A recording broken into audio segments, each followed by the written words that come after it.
உங்களோட testosterone level குறைய தான் நமக்கு ஏஜ் அதிகமாகுது. டெஸ்டோஸ்டெரோன் என்ன அப்படின்னா, பொண்ணுங்களுக்கு ஈஸ்ட்ரோஜன் சொல்லுவாங்க, ஜென்ஸுங்களுக்கு வந்து டெஸ்டோஸ்டெரோன் சொல்லுவாங்க. இதுதான் வந்து ஆண்மைக்கு உண்டான ஒரு ஹார்மோனாகவும், ஈஸ்ட்ரோஜனுங்கிறது பெண்மைக்கு உண்டான ஹார்மோனாகவும் சொல்கிறாங்க, அறிவியல் வல்லுநர்கள் சொல்கிறாங்க. அப்போது அந்த டெஸ்டோஸ்டெரோன் லெவல் வந்து நமக்கு குறைய தான் நம்ம ஏஜான தோற்றத்துக்கு வர்றோம், வயது முதிர்ந்த தோற்றத்துக்கு நம்ம வர்றோம். அப்போ அந்த டெஸ்டோஸ்டெரோனை எப்படி நம்ம பூஸ்ட் பண்ணிக்கிறது அப்படின்னா, இந்த மாதிரி உடல் ஆரோக்கியம் உள்ள எக்ஸசைஸ் பண்ணுறதால நம்ம டெஸ்டோஸ்டெரோன் லெவலை இம்ப்ரூவ் பண்ணி வச்சுக்க முடியுன்றாங்க.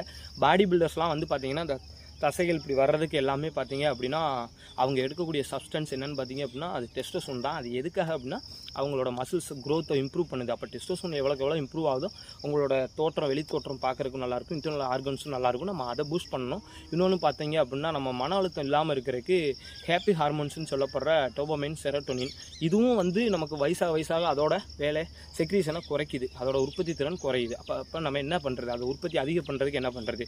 இதுக்கு டெஸ்டோஸ்டெரோனுக்கு கூட பார்த்தீங்கன்னா இந்த விதமான ஃபுட்டுங்க எடுத்துக்கங்க வச்சுக்கங்கலாம் இருக்குது. ஆனால் இந்த ஹாப்பி ஹார்மோன்ஸை இம்ப்ரூவ் பண்ணிக்கிறதுக்கு நம்ம வந்து எக்ஸசைஸ் கண்டிப்பாக பண்ணினா தான் முடியும். சரிங்களா?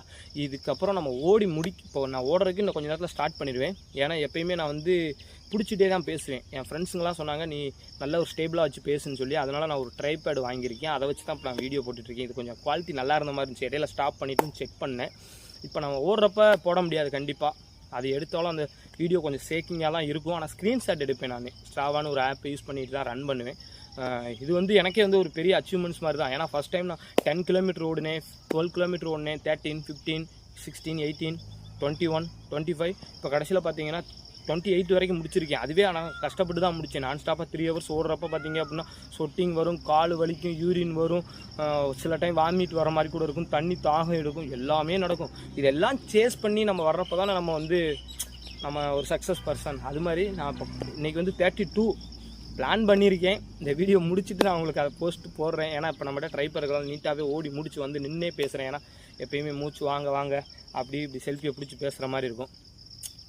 இந்த வீடியோ போடுறப்ப நான் யாரோ இந்த ஃபோன் வந்து எனக்கு ஒரு ஃப்ரெண்டு மாதிரியும், எனக்கு நீங்களும் டிஸ்கஸ் பண்ணிக்கிற மாதிரி தான் நான் வியூவர்ஸ் நினச்சி பேசுகிறேன். நான் பேசுகிறது சிலது கூடவாக இருந்தால் அதை எடுத்துருங்க, நல்ல விஷயமா இருந்தால் கண்டிப்பாக எடுத்துக்குங்க. ஏதாவது என்ன மீறி தவறான விஷயங்கள் கூட நான் பேசிடக்கூடாது. இல்லைன்னா நான் ஃபன்னாக பயங்கரமாக பேசுவேன், விளையாட்டா யாராவீங்க டே அப்படிலாம் பேசுவேன் நல்லா. ஆனால் வீடியோவில் வந்து அது தப்பாக போய் குழந்தைங்களுக்கு சேர்ந்துடக்கூடாது.